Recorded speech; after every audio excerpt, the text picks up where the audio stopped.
Bismillahirrahmanirrahim. Assalamualaikum warahmatullahi wabarakatuh. Kami dari kelompok 6. Pada kesempatan kali ini, kami akan mencoba menjelaskan materi yang sudah ditugaskan oleh Bapak dosen pengampu mata kuliah Etika Profesi. Untuk pemateri pertama, dipersilahkan. Bismillahirrahmanirrahim. Assalamualaikum warahmatullahi wabarakatuh. Perkenalkan, nama saya Lalu Gilang Maulana, kuliah di STEMIK Zainuddin di Anjani semester 4 jurusan Sistem Informasi. Di video kali ini saya sebagai pemateri pertama dari kelompok 6 yang akan sedikit berdiskusi dengan teman-teman tentang Undang-Undang Nomor 36 tentang telekomunikasi ya. Oke, langsung saja untuk mempersingkat waktu kita masuk ke penjelasan dari telekomunikasi itu sendiri adalah teknik pengiriman atau penyampaian informasi dari jarak jauh dari satu tempat ke tempat yang lain. Informasi tersebut bisa berupa tulisan, suara, atau gambar, ataupun objek lainnya. Itu juga merupakan telekomunikasi ya. Apa-apa saja yang berkaitan dengan teknik pengiriman informasi dari jarak yang jauh itu merupakan telekomunikasi. Kemudian lanjut ke perkembangannya secara garis besar, telekomunikasi sudah ada sejak ke abad 18 dan sekarang sudah berkembang dengan sangat pesat, terutama dalam bidang sosial ya. Telekomunikasi sudah mengambil peran penting di dalamnya, seperti kita lihat sekarang ini telekomunikasi dalam bidang sosial hampir tidak bisa kita lepas ya. Kemudian dalam bidang budaya, telekomunikasi juga sudah mengambil peran yang sangat penting di dalamnya dalam meningkatkan kemampuan publik untuk mengakses musik, film, berita, dan masih banyak lagi. Kita tidak perlu ke bioskop untuk menonton film terbaru begitu, bisa saja kita akses dari kamar. Dan berita-berita juga kita tidak perlu menonton TV dari ruang tamu lagi. Kita bisa hanya dengan tidur-tiduran untuk mengakses berita terbaru. Itu menunjukkan bahwa siapa saja bisa membuat berita di dalam media telekomunikasi ini ya. Maka sudah seharusnya pemerintah dari sejak awal perkembangan telekomunikasi ini sudah membuat peraturan atau perundang-undangan yang mengatur di dalamnya khusus tentang telekomunikasi. Lanjut ke asas dan tujuan telekomunikasi. Ini dijelaskan di Undang-Undang Nomor 36 pada pasal 2 ya. Penyelenggaraan telekomunikasi memperhatikan dengan sungguh-sungguh asas pembangunan nasional dengan mengutamakan asas manfaat, asas adil dan merata, asas kepastian hukum, dan asas kepercayaan pada diri sendiri, serta memperhatikan pula asas keamanan, kemitraan, dan etika. Dan dalam pasal 2 ini, asas telekomunikasi, ini adalah asas yang sangat lengkap begitu, memperhatikan sungguh-sungguh asas pembangunan nasional dengan mengutamakan asas manfaat, asas adil dan merata, asas kepastian hukum. Ini sangat perlu ya, yang dimana asas kepastian hukum ini akan memperhatikan kepastian hukumnya begitu ada pelanggaran, ini sanksinya. Udah ada sanksi-sanksi tersendiri atas pelanggaran yang diperbuat oleh para pelanggar tersebut. Kemudian kita masuk satu persatu, yaitu pertama asas manfaat. Berarti bahwa pembangunan telekomunikasi khususnya penyelenggaraan telekomunikasi akan lebih berdaya guna dan berhasil baik sebagai infrastruktur pembangunan, sarana penyelenggaraan pemerintah, sarana pendidikan, sarana perhubungan, maupun sebagai komoditas ekonomi yang dapat lebih meningkatkan kesejahteraan masyarakat lahir dan batin. Pada asas manfaat ini dihususkan untuk manfaatnya ya, manfaat telekomunikasi itu untuk apa, harus seperti apa begitu. Dan selanjutnya dijelaskan asas manfaat ini harus memperhatikan manfaatnya bagi infrastruktur pembangunan ada atau tidaknya. Kemudian sarana penyelenggaraan pemerintah, yang tidak kalah pentingnya lagi sarana pendidikan. Ini harus mempunyai manfaat ya, telekomunikasi harus mempunyai manfaat dalamnya. Kemudian kita masuk ke asas adil dan merata. Bahwa penyelenggaraan telekomunikasi memberikan kesempatan dan perlakuan yang sama kepada semua pihak yang memenuhi syarat dan hasilnya dinikmati oleh masyarakat secara adil dan merata.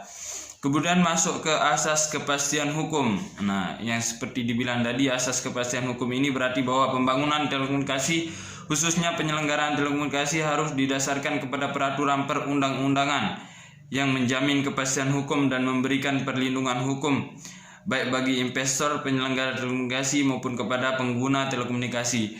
Ya, bagi kita yang sudah terlibat di dalam telekomunikasi ini, bisa dijamin kita aman ya dalam berkegiatan di dalamnya. Begitupun juga yang dalam bertindak, kita harus hati-hati memperhatikan asas kepastian hukum ini. Kemudian masuk ke asas kepercayaan pada diri sendiri, dilaksanakan dengan memanfaatkan secara maksimal potensi sumber daya nasional secara efisiensi serta penguasaan teknologi telekomunikasi sehingga dapat meningkatkan kemandirian dan mengurangi ketergantungan sebagai suatu bangsa dalam menghadapi persaingan global. Kemudian asas kemitraan mengandung makna bahwa penyelenggaraan telekomunikasi harus dapat mengembangkan iklim yang harmonis, timbal balik, dan sinergi dalam penyelenggaraan telekomunikasi. Kemudian masuk ke asas keamanan. Ini tidak kalah pentingnya, dimaksudkan agar penyelenggaraan telekomunikasi selalu memperhatikan faktor keamanan dalam perencanaan pembangunan dan pengoperasiannya. Dalam asas keamanan ini, siapa saja yang ingin menyelenggarakan telekomunikasi, membangun suatu telekomunikasi, dituntut untuk memperhatikan faktor keamanan di sekitarnya ya. Kemudian masuk ke asas etika, dimaksudkan agar dalam penyelenggaraan telekomunikasi senantiasa dilandasi oleh semangat profesionalisme, kejujuran, kesusilaan, dan keterbukaan. Kemudian kita masuk ke penyelenggaraan telekomunikasi. Di sini ada tujuannya juga.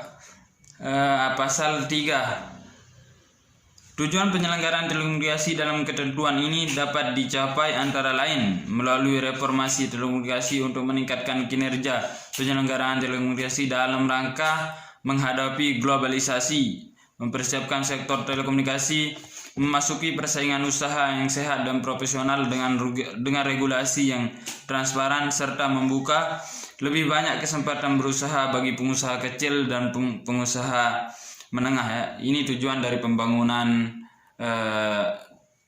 penyelenggaraan telekomunikasi itu sendiri, yaitu menghadapi globalisasi, mempersiapkan sektor telekomunikasi, kemudian memasuki persaingan usaha yang sehat dan profesional dengan regulasi yang transparan serta membuka lebih banyak kesempatan berusaha bagi pengusaha kecil dan menengah. Ya, ini bisa dilihat sekarang tujuan dari penyelenggaraan telekomunikasi yaitu membuka lebih banyak kesempatan berusaha bagi pengusaha kecil dan menengah. Ini sudah tercapai ya. Bisa kita lihat sekarang siapapun bisa membuat usaha tanpa harus mempunyai lapak yang secara nyata. Kita bisa mempostingnya di marketplace, baik itu di Facebook maupun di online shop lainnya ya. Pasal 4 ayat 1. Mengingat telekomunikasi merupakan salah satu cabang produksi yang penting dan strategis dalam kehidupan nasional, maka penguasaannya dilakukan oleh negara yang dalam penyelenggaraannya ditujuan untuk sebesar-besarnya bagi kepentingan dan kemakmuran rakyat. Tidak bisa kita lihat telekomunikasi ini adalah merupakan salah satu cabang produksi yang paling penting dan besar serta strategis dalam kehidupan nasional.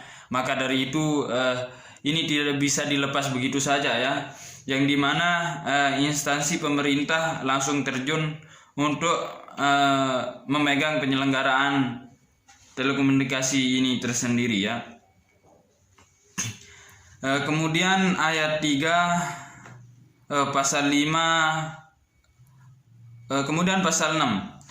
Sesuai dengan ketentuan Konvensi Telekomunikasi Internasional, yang dimaksud dengan administrasi telekomunikasi adalah negara yang diwakili oleh pemerintah negara yang bersangkutan Dalam hal ini, administrasi telekomunikasi melaksanakan hak dan kewajiban Konvensi Telekomunikasi Internasional dan peraturan yang menyertainya. Administrasi Telekomunikasi Indonesia juga melaksanakan hak dan kewajiban peraturan internasional lainnya seperti peraturan yang ditetapkan Intelsat, International Telecommunication Satellite Organization, dan Inmarsat, International Maritime Satellite Organization, serta perjanjian internasional di bidang telekomunikasi lainnya yang diratifikasi Indonesia. Sesuai dengan ketentuan Konvensi Telekomunikasi Internasional, negara Indonesia juga telah menyepakati beberapa peraturan dan beberapa kesepakatan dari beberapa organisasi yang telah disebutkan tadi, yaitu Intelsat, International Telecommunication Satellite Organization. Indonesia telah menyepakati ini, dan Inmarsat, International Maritime Satellite Organization, Satellite Organization, serta perjanjian internasional di bidang telekomunikasi lainnya yang diratifikasi oleh Indonesia, yang disetujui oleh Indonesia, begitu ya. Sekian dan terima kasih. Mungkin hanya itu yang saya bisa sampaikan, dan mohon maaf bila ada tutur kata yang salah, dan saya kembalikan ke moderator. Assalamualaikum warahmatullahi wabarakatuh.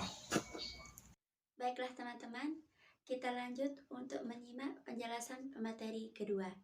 Dipersilahkan. Assalamualaikum warahmatullahi wabarakatuh. Perkenalkan, nama saya Nining Nuraningsih. Di sini saya akan melanjutkan materi yang sudah disampaikan tadi sebelumnya. Langsung saja. 4.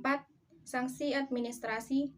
Pasal 45. Barang siapa melanggar ketentuan pasal 16 ayat 1, pasal 18 ayat 2, pasal 19, pasal 21, pasal 25 ayat 2, pasal 26 ayat 1, pasal 29 ayat 1, pasal 29 ayat 2, pasal 33 ayat 1, pasal 33 ayat 2, pasal 34 ayat 1 atau pasal 34 ayat 2 dikenai sanksi administrasi.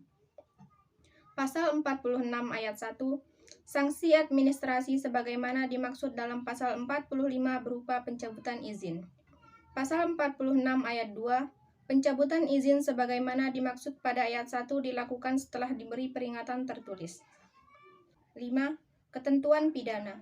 Pasal 47, barang siapa yang melanggar ketentuan sebagaimana dimaksud dalam pasal 11 ayat 1 dipidana dengan pidana penjara paling lama 6 tahun atau denda paling banyak 600 juta rupiah.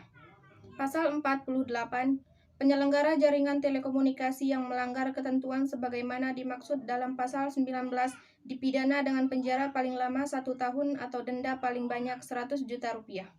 Pasal 49, penyelenggara telekomunikasi yang melanggar ketentuan sebagaimana dimaksud dalam pasal 20 dipidana dengan pidana penjara paling lama 2 tahun atau denda paling banyak 200 juta rupiah. Pasal 50, barang siapa yang melanggar ketentuan sebagaimana dimaksud dalam pasal 22 dipidana dengan pidana penjara paling lama 6 tahun atau denda paling banyak 600 juta rupiah. Pasal 51, penyelenggara telekomunikasi khusus yang melanggar ketentuan sebagaimana dimaksud dalam pasal 29 ayat 1 atau pasal 29 ayat 2 dipidana dengan pidana penjara paling lama 4 tahun atau denda paling banyak 400 juta rupiah. Pasal 52, barang siapa yang memperdagangkan, membuat, merakit, memasukkan atau menggunakan perangkat telekomunikasi di wilayah negara Republik Indonesia yang tidak sesuai dengan persyaratan teknis sebagaimana dimaksud dalam pasal 32 ayat 1 dipidana dengan pidana penjara paling lama 1 tahun atau denda paling banyak 100 juta rupiah. Mungkin sekian materi yang bisa saya sampaikan. Kurang lebihnya saya mohon maaf. Assalamualaikum warahmatullahi wabarakatuh. Dari penjelasan pemateri-pemateri tadi, semoga bermanfaat, terutama bagi kelompok kami yang membawakan materi tentang telekomunikasi ini. Terima kasih atas segala perhatiannya, dan sampai jumpa. Assalamualaikum warahmatullahi wabarakatuh.